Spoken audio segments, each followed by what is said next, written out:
Hey friends, Tashin here. I wanted to share some scattered thoughts that have been brewing about reflection and verbalization and meta-cognition. In retrospect, I think this is something I've been passionate about for quite some time, but I haven't really verbalized on video or written down, and so I want to collect some thoughts, and I might say more or write more at some point. But I think the first thing to say is that I have always been a very verbal person, and I've always loved writing in particular, and speaking and reading books and listening to people. And learning styles might be out of vogue. I don't know. I've heard different takes about this, but I think I'm a very verbal person, and much more so than like a kinesthetic person or a visual person.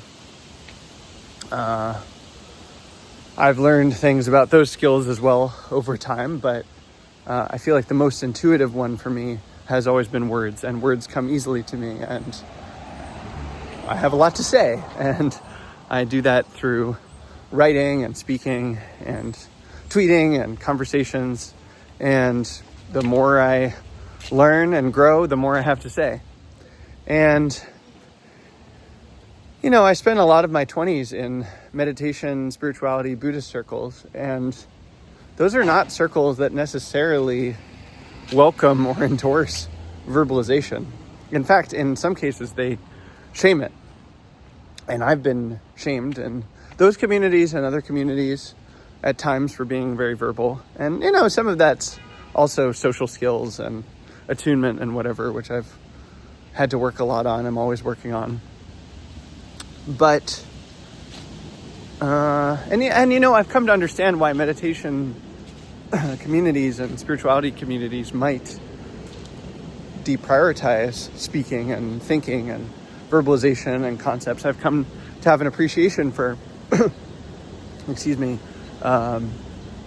non-conceptual reality and working with experience in a non-conceptual way. And, I've learned to do that to some extent, and that's really valuable, and I want to keep deepening that. But at the same time, I love concepts, and I love words, and I love thinking, and the people I'm most impressed with are kind of able to do both, and that's what I want for me. And yeah, I've had some realizations, reflections, insights recently about the role of conceptualization and verbalization and reflection and metacognition that I want to put to some words here.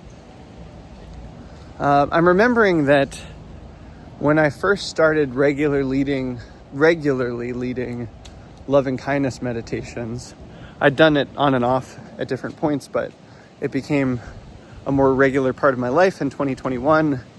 And at the time, I was doing a lot of stuff with the attachment repair stuff from Cedric and, Dan Brown and all of that.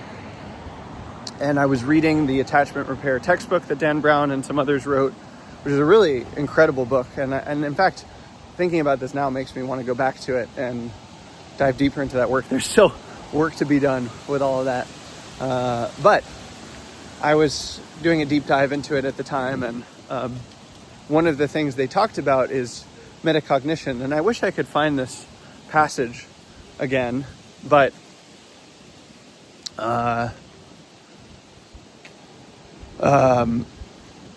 there were specific reflections in there that were very insightful to me, and I was inspired to work that into my loving kindness meditations, where at the end, sometimes I would have a stage of inviting people to reflect on their experience of the meditation and see if there's anything they could integrate.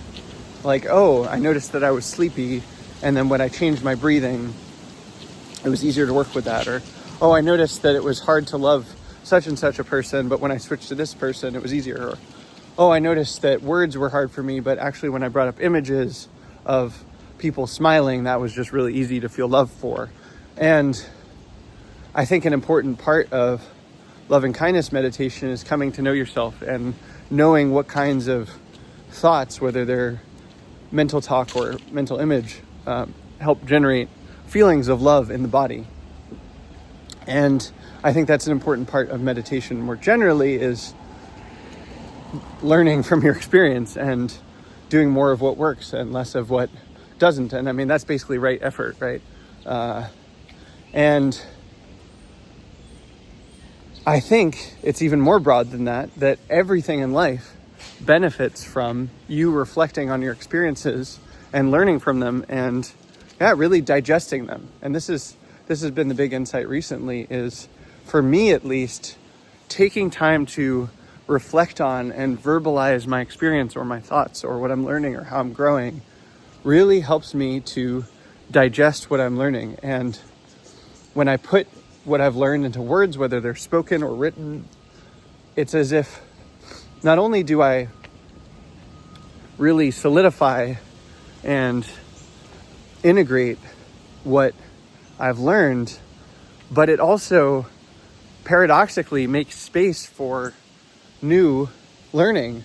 And the paradoxical part is because some of that new learning can be non-conceptual, right? So when you put something into conceptual words, it actually paradoxically makes space for new non-conceptual learning and new conceptual learning as well. But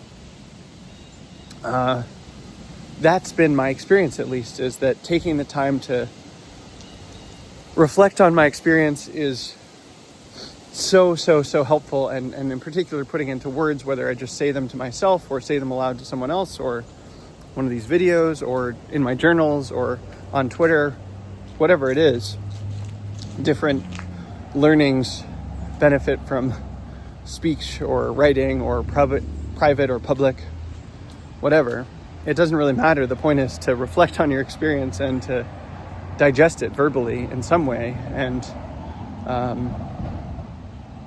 ideally both, really, like speaking about it, reflecting about it verbally, and then writing what you come to so that you can remember it.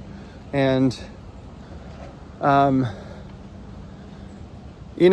another big part of this for me has been mindful review. And these days when I do mindful review, I ask myself 3 questions at the end of each evening, at least when I remember. And the second question is this, which is, what did I learn today? How did I grow? That's actually 2 questions, but I see them as one pair of questions, and that are connected, that point to the same thing. And genuinely asking myself this question has been psychoactive for me. Asking myself this question regularly and really digesting what I learned has genuinely been psychoactive for me, where as Derek Sivers says, there's no speed limits, and there's no speed limits on learning. There's no rate at which you can learn too fast if the right conditions are present. You kind of get to decide how fast you want to go in some cases. And if you really digest what you learn each day, then you get to apply it the next day, and there's no limit to how fast you can learn. And I've had days where it felt like every hour I was learning a new life-changing insight that was just gonna change my world forever. And having whole days like that where there's 10, 11, 12, 13, 14 major lessons. And by really being open to experience and reflecting on what you're learning and digesting it verbally and integrating it so that you can orient differently to each next circumstance based on what you're learning, then you can just learn very quickly and grow very quickly. And I love that. I'm addicted to that. I want to do as much of that as I possibly can for as long as I can, and just learn as much as I can. And yeah, I think the process of just remembering what you're going through and what you're experiencing and what you're learning, and then digesting it verbally by telling it to yourself or speaking it aloud, sharing it with someone else, writing it down, all of that helps with reflection, meta-cognition, and really digesting our experience so that we can genuinely learn from it. So we can really make the most of our experience and actually grow as a result from it. So I'm really passionate about that, and it's been important to me in my own learning practice, not only with specific modalities like meditation or movement or whatever, but also in general, just in experiencing life as a series of learning circumstances and as a school where we get to learn and grow. I really experience life that way.